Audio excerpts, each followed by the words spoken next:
கௌரி கண்ணம்மா கண்ணம்மா எனக்கு கொஞ்சம் சைக்கிள் கத்து கொடுடி. முடியாது முடியாது முடியாத கொடி போ. என்னமோ சைக்கிள் ஓட்டலாம். 4 சைக்கிளை கத்துக்கிட்டு உன்னை விட நல்லா ஓட்டல. என் பேர் கௌரி இல்ல. அப்பா அப்போ ஆமா வயலாட்ட ஊரா சுத்தி பார்த்துட்டு பல்ல விளக்கிட்டு வர்றதுக்கு நீ பழைய சோறு கொண்டாடுறது சரியா இருக்கு. ஊறுகாய் எடுத்துப்பா. ஆப்பாடா போதும்மா. இன்னைக்கு என் மனசே சரியில்லை. இந்த முனியாண்டி பய இத்தனை காலமா இல்லாம எனக்கு பழக்கமே கிடையாது. என்ன எடுத்துட்டு போய் கோர்ட்ல நிறுத்திட்டான். இப்பவே புறப்பட்டாதான் 11 மணிக்கு டவுன்ல போய் நான் சேர முடியும். நான் வரேன் வீட்டுக்கு போக. அப்பா ஏமா எனக்கு சைக்கிள் கத்துக்கணும்னு ரொம்ப ஆசையா இருக்கு. ஆனா பயம் பிள்ளைக்கு என்ன ஆகுவாரு? ஏர் ஓட்டுறவன் மகன் சைக்கிள் ஓட்டினா சிரிப்பாங்க. உனக்கு ரொம்ப ஆசையா இருக்குன்னு. சரி கத்துக்கோ. சைக்கிள் இந்த அறுவடையில வாங்கி தர்றேன் பாத்து.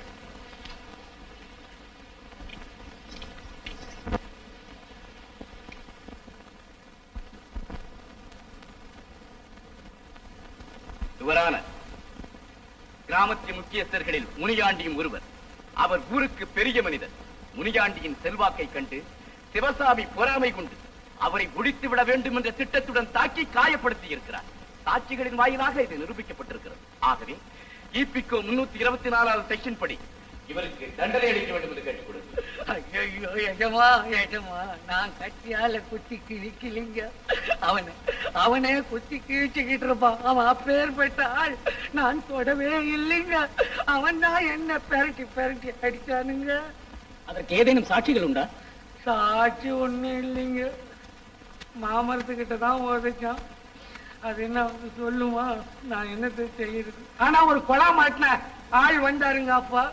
அவரு ஏன்பா அந்த பெரிய மனுஷன் உத்தம மாதிரி இருக்காரு, அவரை போட்டு அடிக்கிறியே அப்படின்னு கேட்டாரு. அவரையும் புசுக்குன்னு தள்ளிட்டானுங்க. அந்த நபர் யார் என்று உம்மால் சொல்ல முடியுமா? முடியாதுங்க. ஆளை நேரா பார்த்தா கண்டுபிடிச்சிடுவேன். இல்லைன்னா நான் எப்படி இவர் தானுங்க வக்கீல் ஐயாவே வாங்க. நல்ல வேலைக்கு வந்தீங்க ஐயா. கொஞ்சம் சொல்லுங்க. அன்னைக்கு அந்த முனியாண்டி பையன் என்ன அடிக்கலிங்க.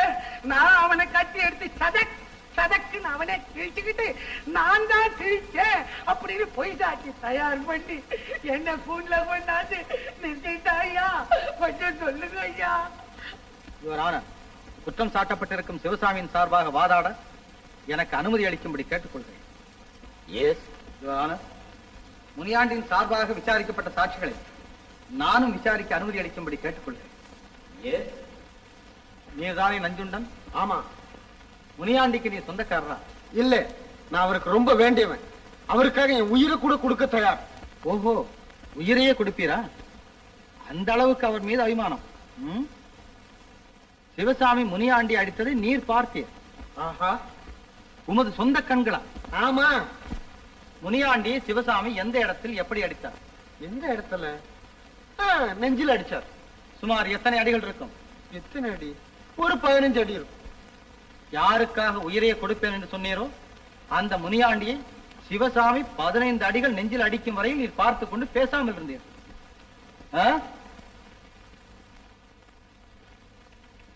நீர் போகலாம். இந்த பாருங்க, நான் முதலே சொல்லிடுறேன். கண்ணா பின்னாடி எக்கச்சக்கமான கேள்வியை கேட்டீங்க, நான் பதில் சொல்ல மாட்டேன். கேட்டமா தட்டு புட்டு சாட்சியை முடிச்சுக்கிட்டு முனியாண்டி கிட்ட சில்லறையை வாங்கி பையில போட்டுக்கிட்டு போலான்னு நினைக்கிறான். விடாதீங்க அவனு. ஆடோ நீர்தானே? ஆமா, மாணிக்கம். அப்புறம் என்ன கேளுங்க. ஓஹோ, மிக அவசரம் போல் இருக்கிறது. முனியாண்டி சிவசாமி அடித்ததை நீர் பார்த்ததாக சொன்னது பொய் என்று நான் சொல்லுகிறேன். அது எப்படி பொய்யாகும்? அந்த நேரத்தில் நீர் நஞ்சுண்டன் வீட்டில் சீட்டளவா ஆடிக்கொண்டிருந்தீர். யார் சொன்னது நஞ்சுண்டன் வீட்டுல சீட்டு ஆடிக்கிட்டு இருந்தோம்? தியாகராஜ பிள்ளை ஹோட்டல்ல டீ குடிச்சுக்கிட்டு இருந்தோம். தியாகராஜ பிள்ளை ஹோட்டலில் டீ குடித்துக் கொண்டிருந்த உம்மா இந்த சண்டை எப்படி பார்க்க முடிந்தது? ஆமா, அது கேள்விக்கு பதில். நீர் போகலாம். யுவர் ஆனர், மாணிக்கவும் நஞ்சுண்டனும் பொய் சாட்சிகள் என்பது புரிந்துவிட்டது. உண்மையான சாட்சி யார் தெரியுமா? நான் தான்.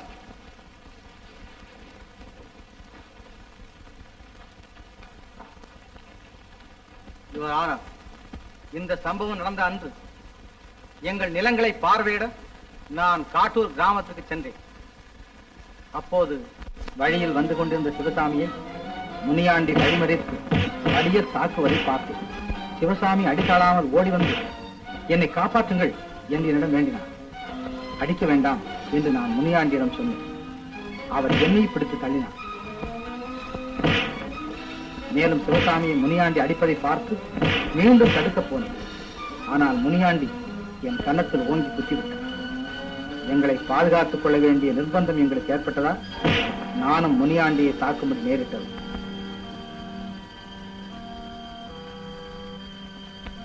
என் புத்துக்களால் கீழே விழுந்த முனியாண்டி எழுந்து எங்களை பார்த்து கருவிக்கொண்டு அங்கிருந்து போய்விட்டார்.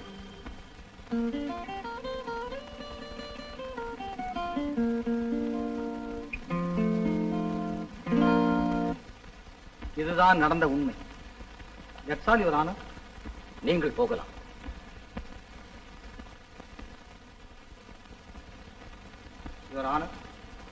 சிவசாமி நிரபராதி. ஆகவே அவரை விடுதலை செய்யும்படி கேட்டுக்கொள்கிறேன். இந்த வழக்கை கவனித்த வகையில் முனியாண்டி சிவசாமியை அடித்ததோடு அவர் மீது பொய் வழக்கும் போட்டிருக்கிறார். ஆகவே சிவசாமி நிரபராதி என்று முடிவு செய்து நான் அவரை விடுதலை செய்கிறேன். ஐயா ஐயா, நல்ல நேரத்துல வந்து என் மானத்தை காப்பாத்துவீங்க. ஐயோ, நான் என்ன உங்களுக்கு கைமாறு செய்யறதுன்னே புரியல. பீஸ் பேசாம கேஸ்ல வந்து வாதாடி சாட்சியா வேற சொல்லி அப்பா என்ன காப்பாத்துறீங்களே. இந்த தேவர்கள் போற்றும் முருகர் தான் உங்களுக்கு நீண்ட ஆயுளும் ஐஸ்வர்யம் கொடுக்கணும். எங்க குடும்பத்துல ஒருத்தர் ஆயிட்டுங்கய்யா நீங்க. இந்த அன்பு எப்போ இருந்தா போதுங்க. எப்போ இருக்குய்யா? வணக்கம்.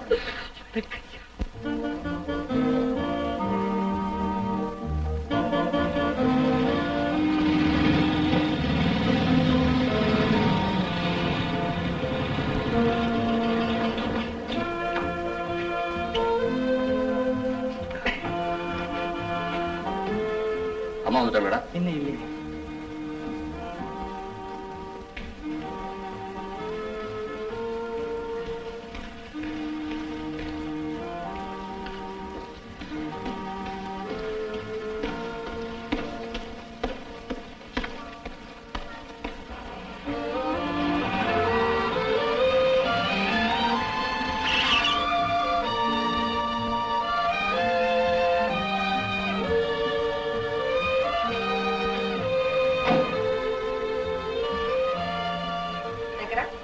சரியா வந்துட்டாங்களா?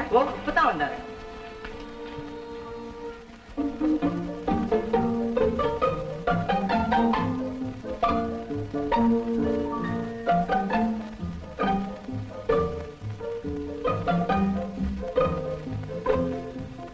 ஹலோ சரஸ்வதி, வந்துட்டியா? ஆமா, இன்னைக்கு ஒரு பிரசவ கேஸ், அதனால கொஞ்சம் லேட் ஆயிடுச்சு. ஹலோ.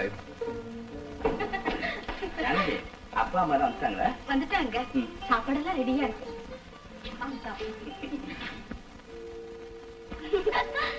பேசாம இருக்க மாட்டேன். ஏன் இவ்வளவு லேட்டு? எனக்கு முதல்ல கோட்டு, அப்புறமா வீடு. சரி சரி, வந்த உடனே சண்டை பெறாதீங்க. சாப்பிட வாங்க. சாப்பாடும் நீ. அட வாங்க தானா. உங்களுக்கு பிரியமான தக்காளி பழ குருமா வச்சிருக்கேனே. நீங்க பாரு, எனக்கு அதுதான் பிடிக்காது. நான் எது செஞ்சாலும் இவருக்கு பிடிக்காது. மாமா, உங்களுக்கு பிரியமான மிளகு குழம்பு. Very good, very good. போடுமா, போடு. அத்தை, உங்களுக்கு இதுதான். சரிம்மா, போடு.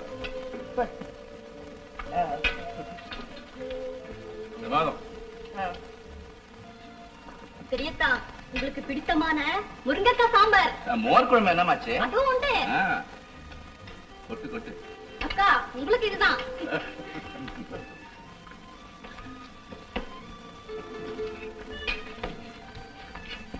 மிஸ்டர் சிடுமூஞ்சி சின்னத்தா, உங்களுக்கு பிரியமான தக்காளி பழ குருமா.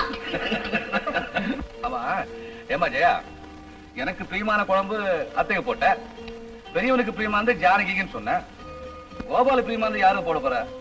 வேற யாருக்கு போடுவா? அவளே போட்டுக்குவா. சும்மா அம்மா, உங்களுக்கு விஷயம் தெரியுமா? இன்னைக்கு தம்பி கோர்ட்ல பிச்சு உதறிட்டான். டே கோபால், ரெண்டாவது சாட்சி மாணிக்கத்தை முடக்கின பாரு. Wonderful. That's the way of tackling. என்னப்பா அது? சீனியரான நீயே உன் தம்பியை புகழ்ந்து பேசுறிய? என்னங்க பெரியவன் சொல்றத கவனிச்சிங்களா? கவனிச்சான். கூட பிறந்தவன்றதுக்காக தம்பிய கோபுரத்துல தூக்கி வைக்கிறான். எனக்கு என்னமோ கோபால் அவ்வளவு திறமைசாலியா தோணல.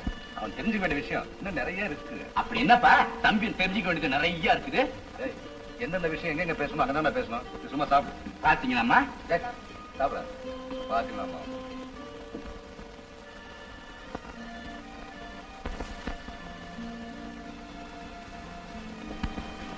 இல்லையா இந்த பணத்தை வாங்குங்க. இந்த பணத்தை வாங்கிங்க. இந்த கையை வைங்க. இல்ல வாங்கிங்க.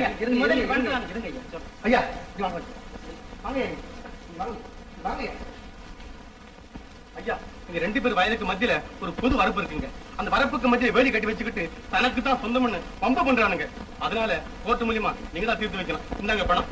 ஐயா எலி துளைக்குதுன்னு சொல்லி அவரு தாங்க அவ்வளவு பெரிய வரப்பை கொஞ்சம் கொஞ்சமா வெட்டிட்டாரு. அதுக்கப்புறம் தான் நான் வேலி கட்டி வச்சுட்டு கோர்ட்டுக்கு போவேன்னு சொன்னேன். டாய் நீ எந்த வக்கீல பார்க்க போறியோ அந்த வக்கீலே நான் மடக்கிறேன் பாருன்னு சவாரி விட்டு எனக்கு பின்னாடி வந்திருக்காருங்க. பணத்தை பிடிங்க.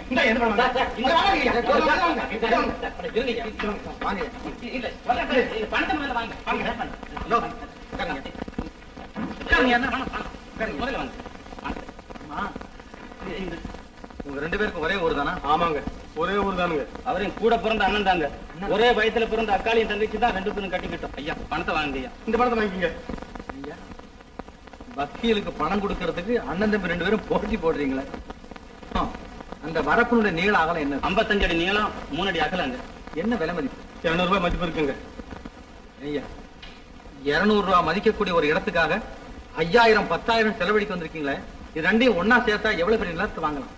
இப்படித்தான் காரணா பொறாத காரியத்துக்காக போட்டி போட்டுக்கிட்டு கோர்ட்டுக்கு போறது, ஆயிரக்கணக்கில் செலவழிக்கிறது, கடைசியில தன் குடும்பத்தை பிச்சை எடுக்கிறதுக்கு தெருவில் நிறுத்தது. ஏய்யா 1000 இருந்தாலும் அண்ணன் தம்பிங்கிற உறவு பாசம் இருந்தா உங்க 2 பேர் வயலுக்கு மத்தியில ஒரு வரப்பு இருக்குமா? இருக்கலாமா? ஆமாங்க ஐயா நீங்க சொல்றது நியாயம்தான். ஏதோ பெண்டாட்டி பேச்சு கேட்டதும் கொஞ்சம் சூடு வந்துடுச்சு. நான் இப்பவே போய் வேலையண்ணா வரப்பே எடுத்துடுறேன். அண்ணே நாம இனிமே ஒற்றுமையா இருப்போம். ஆமா தம்பி நானும் அப்படித்தான்.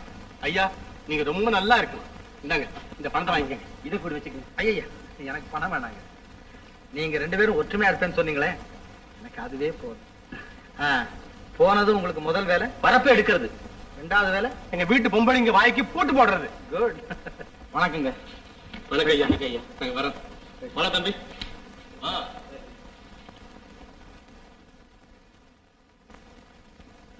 பாத்தீங்களா சின்னவனுடைய அறிவை? அவனை பத்தி என்னென்னமோ சொன்னீங்களே. சரஸ்வதி கோபால் ஒரு மேதைன்னு எனக்கு இப்ப இல்ல எப்பவோ தெரியும். அவர் பார்த்துட்டே வருங்காலத்துல ஒரு பெரிய ஜட்ஜ் ஆக போறான். சச் பிரில்லியன்ட் பாய். பின்ன எதுக்கு சாப்பிடும் போது அப்படி சொன்னீங்க? அது பார் சாவித்ரி, புத்திசாலிகளை உலகம் தான் புகழணும். அதை கேட்டு பெத்தவங்க பெருமை பண்ணுமே தவிர அவங்களும் சேர்ந்துட்டு புகழப்படாது. அது மட்டும் இல்ல பிள்ளைகளை எப்பவுமே தட்டிட்டே இருந்தாதான் அவங்க கெட்டு போகாம நல்லபடியா இருப்பாங்க. என்ன சொல்ற? போலீஸ் இன்ஸ்பெக்டர் அதோட பொறுப்புள்ள ஒரு தகப்பனா உங்களுக்கு புரியாதது என்ன இருக்கு? என்ன சொன்ன? அது உலகம் சொல்ல வேண்டிய விஷயம். நீ சொன்ன எப்படி? ஆமா ஐயா வாங்க. வாழை தண்ணி எப்படி இருக்கு? 2 தண்ணி வாஞ்சதுன்னா எல்லாம் சரியா போயிருக்கு. ஆமா கரும்பு எப்படி இருக்கு? கரும்பு ரொம்ப பிரமாதமா இருக்குதுங்க. ஐயா பாத்துட்டு போறது. நீ சொன்னா போதும். ஏய் ஜாக்கிரதை பாத்துக்க. எதுக்கு மேடம் நீங்க எல்லாம் சுத்தி பாருங்க. மருதமா ஏய்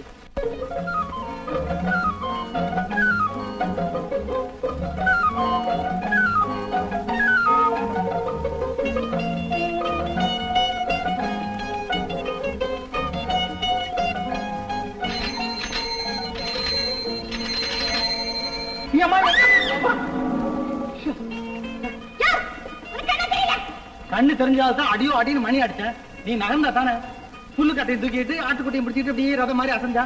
என்ன ரதமா சொல்ற? உன்னை அதான் பண்ணிவிடுறா. ஐயோ ஐயோ என் ஆட்டுக்குட்டி ஓடி போச்சு. உன்னாலதான் என் ஆட்டுக்குட்டி ஓடி போச்சு. இந்தாயா மரியாதையா ஆட்டுக்குட்டியை கொடுத்துட்டு போயிடு. இல்லைன்னா உன் சட்டையை கிழிச்சு விடுவேன். என்ன இப்படி பிடிக்குமா? சைக்கிள் அந்த ஆள் ஒருதுக்குள்ள பழகிக்கும்.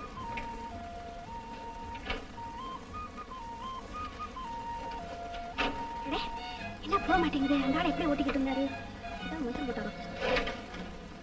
அம்மா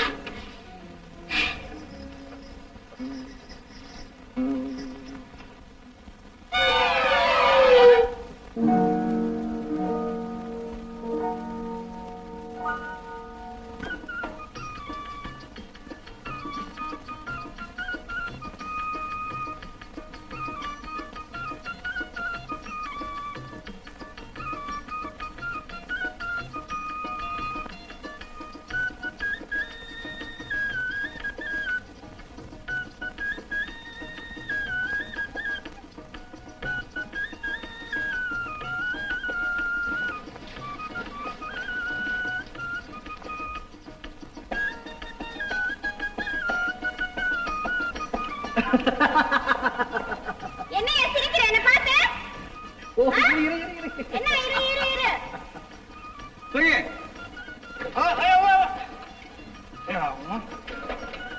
இங்க ஆட்டு. உங்களுக்கு இந்தா.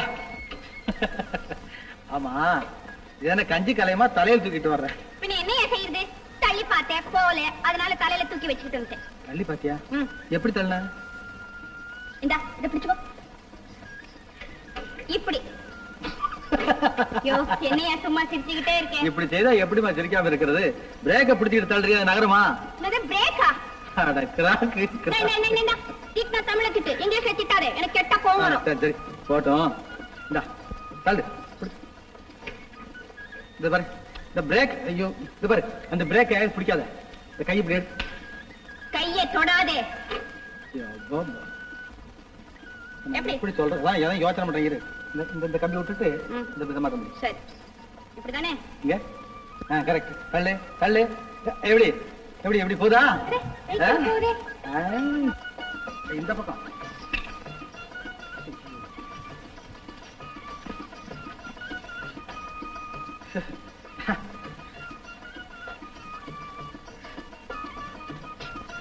ஆமா, நீங்க அடிக்கடி இந்த பக்கம் வரீங்களா? எங்க தோட்டம் இந்த பக்கம் இருக்கு. எங்க வயல் கூட பக்கத்துலதான் இருக்கு. நானும் தினம் வருவேன். என் பேர் கௌரி, உங்க பேரு?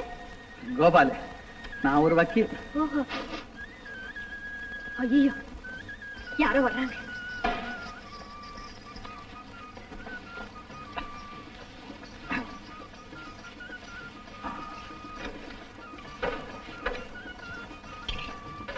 ஆமா, இந்த சைக்கிள் உங்ககிட்ட தானே இருக்கும்? ஆமா ஏன்? சரி சரி, ஒண்ணும் இல்ல.